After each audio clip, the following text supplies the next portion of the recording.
Lexington Mayor Jim Gray now has his sights set on a statewide office, why he says he's now running for U.S. Senate.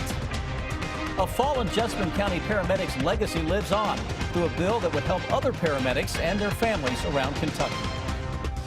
A Central Kentucky gate manufacturing business having to rebuild after the weight of the snow caused the entire building to come down.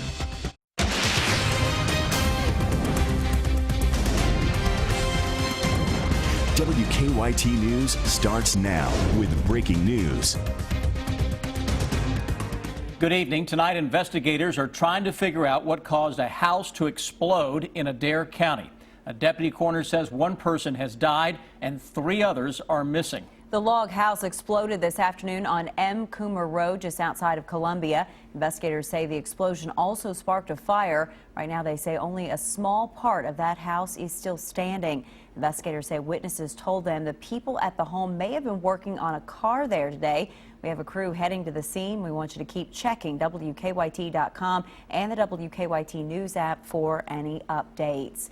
He says he wants to restore the American dream for every Kentucky family. Today, Lexington Mayor Jim Gray made it official that he's running for U.S. Senate. He filed paperwork in Frankfort this morning to run for the Democratic nomination. Mayor Gray is seeking the seat currently held by Republican Senator Rand Paul. Sean Moody talked to the mayor about running for the U.S. Senate. It's our top story at 6. The American dream is slipping away. And unfortunately, Washington is part of the problem. That's why Lexington Mayor Jim Gray says he's running for Senator Rand Paul's seat. Washington offers dysfunction and gridlock, and Senator Paul confuses talking with getting results. He offers ideas that will weaken our country at home and abroad. In a phone interview this afternoon, Gray elaborated. The senator has proposed massive cuts of over $160 billion to our military, and that affects bases right here in Kentucky, Fort Campbell, Fort Knox. That would affect our security right here at home. Time reported back in March of 2015 that Paul had reversed that proposal and now supports an increase in defense spending. Gray said he would tackle Washington a lot like the way he approached the job as mayor here in Lexington. We brought a common sense approach to solving problems. We began by simply working together. Gray said his first priority would be jobs here in Kentucky. He says Kentucky is something Paul isn't focusing on. He has a reputation for spending a lot of time in other places running for president. I think that we need a senator who's focused on Kentuckians. Paul's campaign sent out an email this afternoon saying he works hard for Kentuckians with a 94% voting attendance record. Gray said running for Senate while also acting as mayor wouldn't cause any problems. Well, fortunately, we've got a great staff, and we won't miss a beat. In Lexington, Sean Moody, WKYT. And it's a crowded field. There are 7 Democrats and 3 Republicans running for that U.S. Senate seat. We have a full list of all those candidates at WKYT.com. It's going to be a balancing act for the mayor as he juggles his responsibilities as mayor while also campaigning for the Senate. He still needs to attend council work sessions, meetings, and other city obligations in between campaign stops around the state. But the mayor's spokesperson says, as an elected official, he does not punch a time clock and has no requirement to tally a 40-hour work week. If Mayor Gray were to become senator, current Vice Mayor Steve Kay would then become mayor. At-large Councilman Kevin Stinnett, who received the second most votes for council in the last election, would become vice mayor. An at-large council member would then be appointed. In a little less than an hour, Governor Bevin will unveil his proposed 2-year budget for Kentucky. He's expected to announce a new plan to tackle the state's multi-billion-dollar pension shortfall. He told the Associated Press he'll do it without raising taxes and without borrowing money. The executive director of the Kentucky Retired Teachers Association is hopeful the governor will make big moves to fix the shortfall. Based on his campaign rhetoric, he said he would fix the problem. He would pay the bill. So I'm very anxious to see his approach. The governor could also propose budget cuts for state cabinets. We'll have a report on the governor's address tonight on WKYT News at 11. He lost his life in the line of duty more than 2 months ago. A Jessamine County paramedic died after being hit by a car. Now a Kentucky lawmaker wants to help other paramedics in his memory. John Mackey died last November. Right now in Kentucky, paramedics do not receive line-of-duty death benefits like other first responders receive. But a bill filed by a Jessamine County State Senator would change that. New at 6, Hillary Thornton talks to Mackey's wife about the bill. They are ready to go at a moment's notice. Car wrecks, domestics, we're standing there right side by side with the firefighters and the police. Paramedics like Janine Mackey responding day in and day out to dangerous situations. Most people assumed that because we're first responders that obviously we were covered. However, many are not covered, having no line-of-duty death benefits like the $80,000 family members of police officers and firefighters receive. It makes me wonder a little bit, what if something happens to me? A question meaning even more now as she takes care of her 3 teenage children, one who also plans a career in EMS, all while dealing with the loss of her husband, Jessamine County paramedic John Mackey. My children have often asked, why does the death of their father mean less or something different than the death of the firefighters or the police? It is an issue now being discussed by lawmakers here in Frankfort, working to better protect the families of those who dedicate their lives to helping others. Having it hit so close to home, what is one to do but to try to do something to affect and help the family? Senator Tom Buford of Nicholasville sponsoring Senate Bill 43, also known as the John Mackey Memorial Act, if made into law, giving paramedics the same line-of-duty death benefits as the other first responders. It's just the right thing to do. It is the responsible thing to do. A fitting tribute to a man who loved helping others. Would be a wonderful legacy for him, that he could continue to help. In Frankfort, Hillary Thornton, WKYT. Senate Bill 43, if passed, would cover paramedic deaths going back to July of 2014 so that the Mackey family would be included. New tonight, a Lexington man has agreed to a plea deal in a child pornography case. The Kentucky Attorney General's office says that 62-year-old Daniel Marquesca pled guilty to 2 counts of having matter portraying a sexual performance by a minor.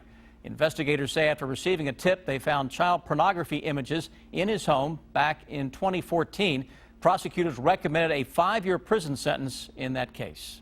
Well, the snow from last week's winter storm continued to melt away today, but you probably noticed the air felt much colder than yesterday. Chief Meteorologist Chris Bailey has an early look now at your forecast. Yeah, those temperatures really dropping this afternoon compared to this same point yesterday. Better than 10 to 15 degrees colder into much of the area. And you mentioned some of that snow melt. Not seeing as much behind the station now, except in the piles. 35 degrees, feels like it is 29 though, courtesy of a strong west to northwesterly flow that is coming back into the bluegrass state. That's a colder wind that is blowing across the entire Commonwealth. Here's our cold front that blew through here middle of the morning into parts of eastern Kentucky. It is now off to our southeast. Notice all the clouds coming in behind that, and that'll produce at least some snow flurries about the air tonight into the day tomorrow. But the deep moisture is now off to our east and southeast. Back edge of that trying to flip over to a little bit of light snowflake action into parts of central Kentucky. Nothing to get too excited about. Certainly a far cry from where we have been from this past weekend storm. A few flurries on the move. That's highlighting the short-term forecast. Then the big dog of that extended forecast will be a warm-up coming for the weekend that will bring us the warmest air we've had since that record-setting December. We'll talk about 60s and a big change behind that when I come back in 10 minutes. Chris, thank you. A Casey County company will still be recovering from this winter storm long after the snow melts. The main building of the Scott Gate Company collapsed under the weight of all that snow. As Phil Pendleton tells us, that was not the only problem the company's owner had to deal with during the storm.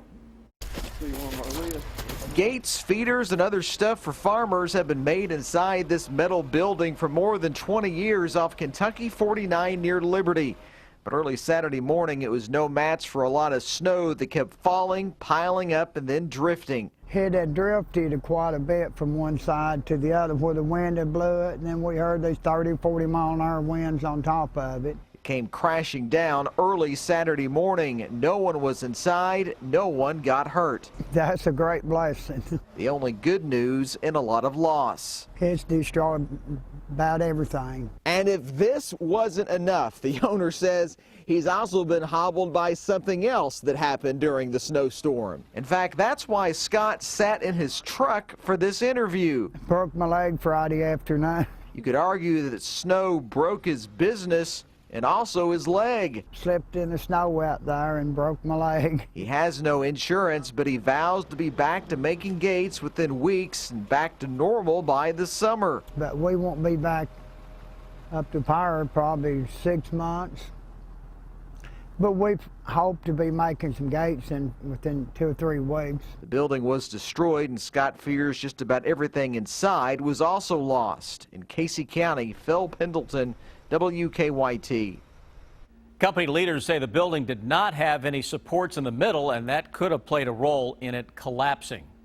People in neighboring Pulaski County are also cleaning up after the winter storm. Emergency managers say the roof of a Family Dollar store partially collapsed, and the same thing happened to a Dollar General store nearby. A storage building in Somerset also had damage, along with marinas on Lake Cumberland. At Burnside Marina, the manager says a section of dock roof over 20 boats collapsed, and Pulaski County's public safety director says it's been a busy few days. This year we've had the ice and then the wet snow, which makes a whole different calculation of the weight and so forth. No one was injured in any of the damaged buildings. Most of the businesses were closed at the time. We have an update tonight on power outages in southern Kentucky. Whitley County leaders say that all Cumberland Valley RECC customers in the county now have electricity again. Angelico Electric plans to have all of its Whitley County customers back online by tonight. Some people in Whitley County have been without power since Friday when the winter storm hit. A Lexington woman returned home from shopping this afternoon only to find her house on fire. That fire started around 1:30 this afternoon in a home on Majestic View Walk near Sandersville Road. The woman says she opened up her garage door and noticed smoke pouring out of the laundry room. Firefighters say she left her dryer running while she went to shop and it caught fire. They say the home has major smoke and fire damage. It's always a good idea when you do leave your home not to leave the dryer running, and also do the proper maintenance to the dryer vent itself to make sure that lint doesn't build up. The homeowner says she just redecorated a bedroom and had the carpets cleaned not long before this fire. New tonight, Richmond police need your help finding a stolen truck with a snow plow attached. They say it was stolen early yesterday morning outside a business on South Killarney Lane. Police say the truck was locked and the keys were not inside, but it was stolen anyway. The owner uses the truck to plow the parking lot of the business. It's a 1989 white Chevy Blazer. Now.